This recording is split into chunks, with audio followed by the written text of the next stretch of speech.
సర్వజీవ సమూహమునకు దిక్కైన వాడు అని అర్థం. ఇప్పుడు ఈ మూడింటి అర్థాలు తీస్తే ఒకటే పరమాత్మకు ఈ మూడు వర్తిస్తున్నాయి. ఎవడైతే సృష్టిస్థితులు చేస్తూ ఈ ప్రపంచాన్నంతా నిర్వహిస్తున్నాడో, ఎవడు సర్వశక్తివంతుడో, ఎవడు సర్వవ్యాపకుడో అతడు శుద్ధమైన వాడు, శుభస్వరూపుడు గనక ఆయన్నే శివుడు అన్నారు. అంతటా వ్యాపించున్నాడు గనక ఆయన్నే విష్ణు అంటున్నాం. ఆయన సర్వజీవులకు ఆశ్రయమై ఉన్నాడు గనక ఆయన్నే నారాయణుడు అంటున్నారు.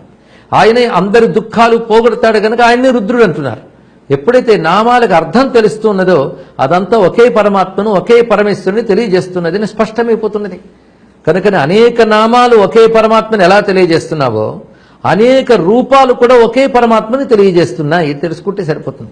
అందుకే అనేక రూపములతో ఉన్నవాడు ఒకే పరమాత్మ. నీకు ఒక రూపం యందు ప్రీతి కలిగింది, అప్పుడు ఇతర రూపములు కూడా ఆయన యొక్క రూపములే ఎరుక కలగాలి.